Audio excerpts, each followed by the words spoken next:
Seguindo a divisão estoica do discurso filosófico em lógica, física e ética, iniciaremos pela observação da lógica estoica.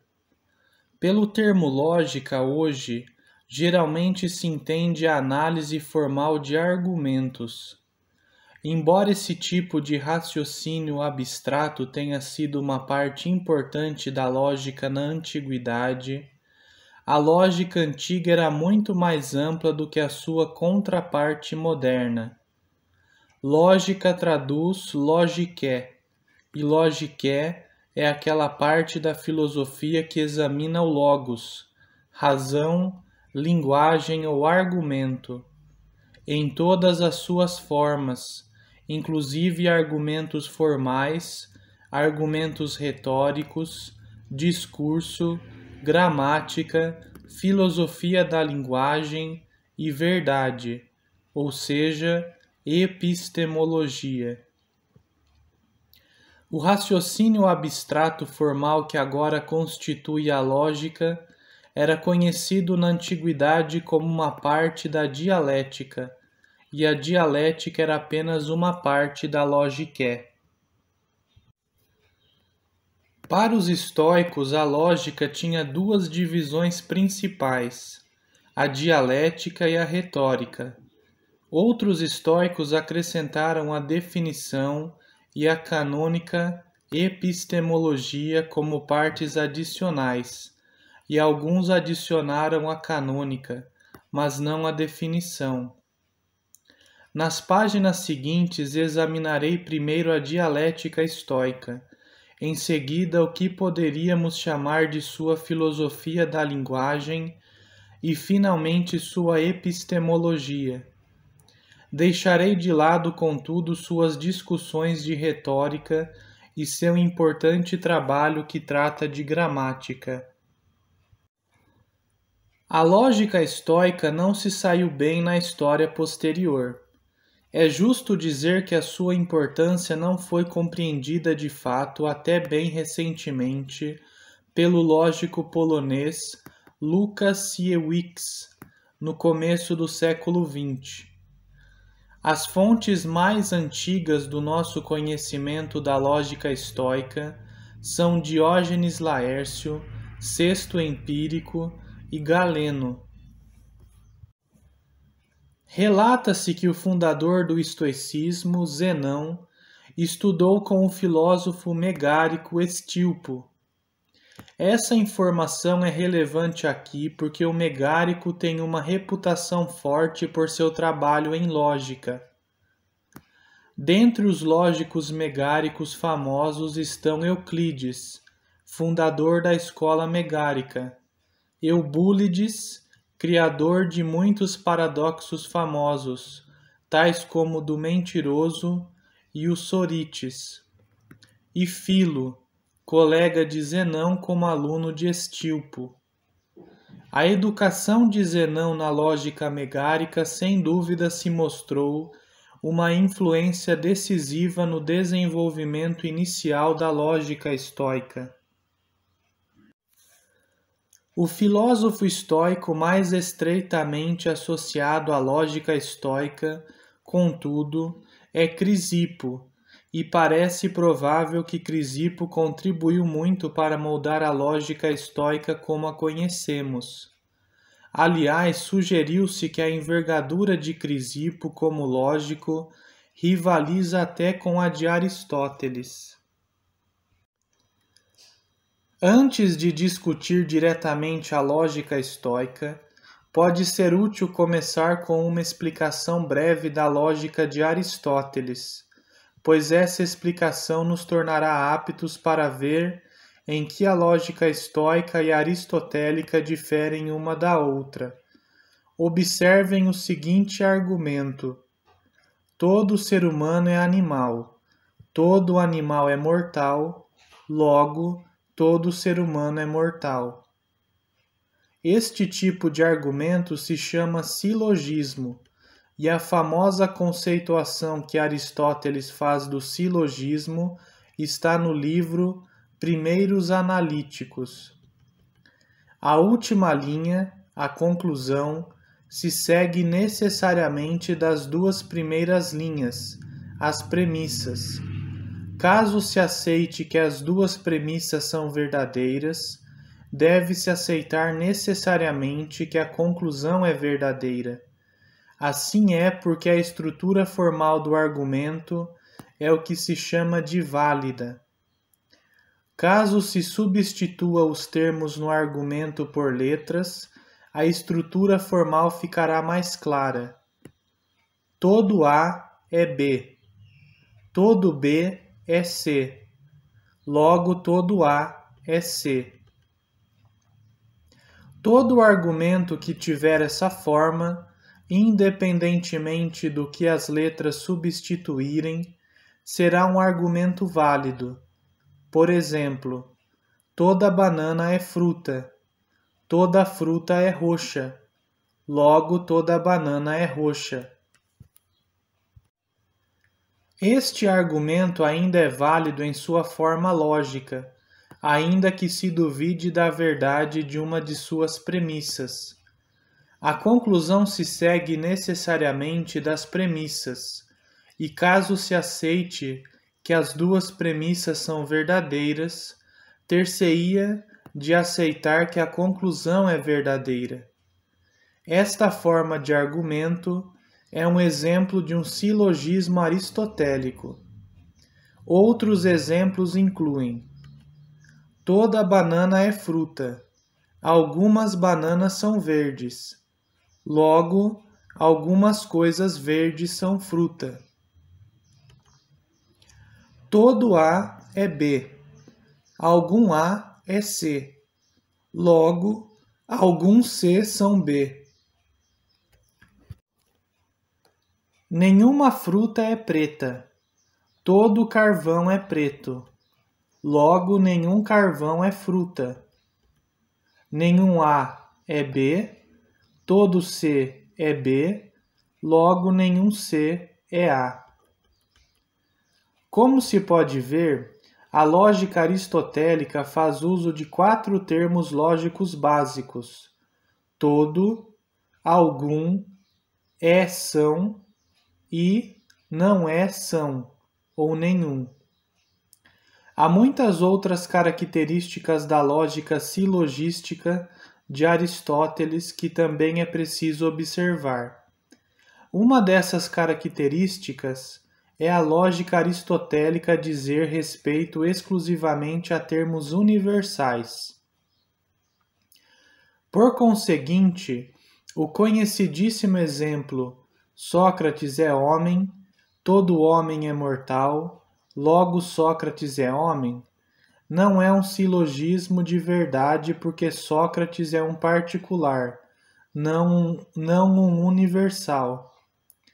Outra característica é que quando esses argumentos são formalizados, as letras são usadas para substituir os termos. Isso se tornará importante em breve. Por ora, observe-se outros tipos de argumento. Pegue-se este exemplo. Se chover esta tarde, então não sairei para caminhar. Chove esta tarde, logo não sairei para caminhar. Como com os exemplos anteriores, é possível formalizar esse argumento assim: se P, então Q. P, logo Q. Esse é um exemplo de silogismo estoico. Percebe-se que, ao contrário dos silogismos aristotélicos, as letras não substituem os termos. Ser humano, por exemplo, e sim proposições. Se chover esta tarde. Estas proposições são chamadas de asseríveis. Um asserível é um exprimível completo, e vamos tratar dos exprimível na próxima sessão. Os asseríveis podem ser tanto verdadeiros quanto falsos. De fato, a capacidade de ser verdadeiro ou falso é uma característica importante dos asseríveis. O seu valor de verdade pode mudar também com base em quando são asseridos. Então, o asserível é noite. Será verdadeiro quando for noite, mas não será quando for dia. Eles também podem ser ou simples ou complexos, literalmente não simples. Um exemplo de um asserível simples seria é noite, ao que, se é noite, está escuro, seria um asserível complexo, porque contém em si mesmo mais do que um asserível simples. Os estoicos catalogam tipos diferentes, seja de asserível simples, seja de asserível complexo. Exemplos destes seriam afirmação e negação. Exemplos daqueles seriam condicionais e conjunções. No nosso exemplo anterior, a primeira premissa é complexa. Se chover esta tarde, não sairei para caminhar. Ao passo que a segunda é simples. Chove esta tarde. Também se pode distinguir os asseríveis de acordo com a sua modalidade, se são possíveis, impossíveis, necessários ou não necessários. E aqui os estoicos provavelmente desenvolveram as investigações pregressas do Megárico nesta área, sobretudo a obra de Diodoro Crono. Como se viu, os silogismos estoicos são construídos com base em asseríveis em vez de com base em termos. No primeiro exemplo apresentado, as letras P e Q substituíam proposições em vez de palavras individuais, como faziam nos silogismos aristotélicos. As fontes antigas sugerem que os próprios estoicos preferiam usar números ordinais quando formalizavam argumentos. Se o primeiro, o segundo. O primeiro, logo o segundo. Ainda que formalizadas desta maneira, uma estrutura argumentativa, qual a anterior, era conhecida como um modo, e em rigor, um modo, tropos, não é um argumento em si, e sim a forma estrutural de certo tipo de argumento que aqueles argumentos específicos podem ter. Assim como Aristóteles esboçou múltiplas formas diferentes para argumentos válidos, os estoicos forneceram múltiplos tipos de argumento. Em particular, eles propuseram 5 silogismos básicos, indemonstrados ou indemonstráveis, aos quais se poderia reduzir todos os outros. Em razão de se ter considerado que os 5 argumentos básicos eram obviamente válidos, eles não precisavam de nenhuma demonstração adicional. Como se pode ver, cada um dos 5 silogismos não demonstrados tem um asserível complexo como sua primeira premissa e um asserível simples como a sua segunda premissa. Eles fazem uso dos conectivos lógicos se, é e ou.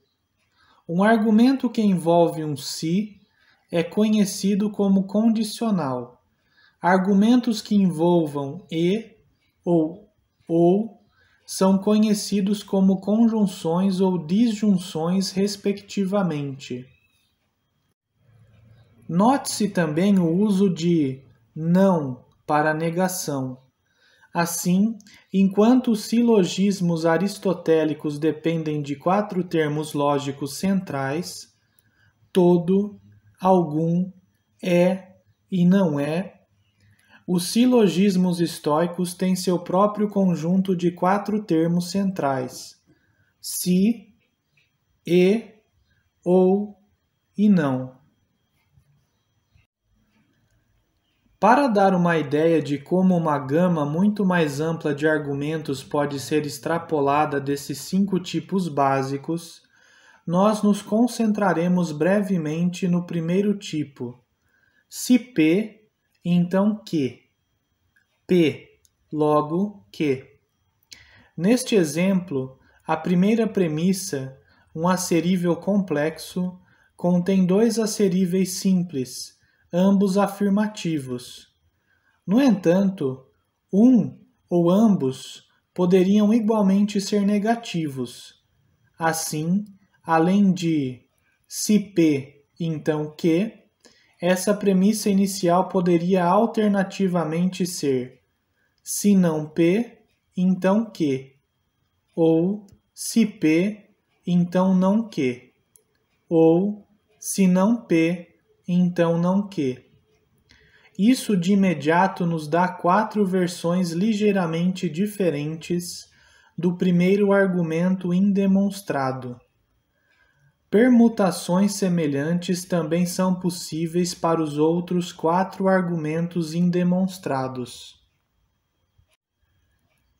Diante de um argumento que não tivesse a forma de um dos 5 argumentos indemonstrados, a tarefa será mostrar como ele poderia ser reduzido a um desses 5 tipos.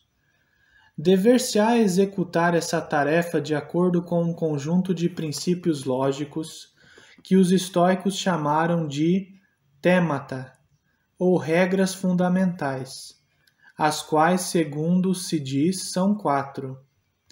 Quem se deparar com o argumento e quiser testar a validade deste, deve usar as regras fundamentais para reduzir a estrutura dele a de 1, ou a uma combinação dos 5 argumentos indemonstrados, cuja validade é intuitivamente óbvia. Sem mergulhar nas complexidades dos argumentos silogísticos estoicos, pode-se ver que diferem consideravelmente dos argumentos silogísticos aristotélicos. Enquanto os silogismos aristotélicos tratam de termos, os silogismos estoicos tratam de proposições. Ademais, esses 2 sistemas antigos de lógica tratam de tipos de argumentos assaz diferentes e podem ser vistos como complementares. Na antiguidade, contudo, eles eram vistos por vezes como sistemas rivais.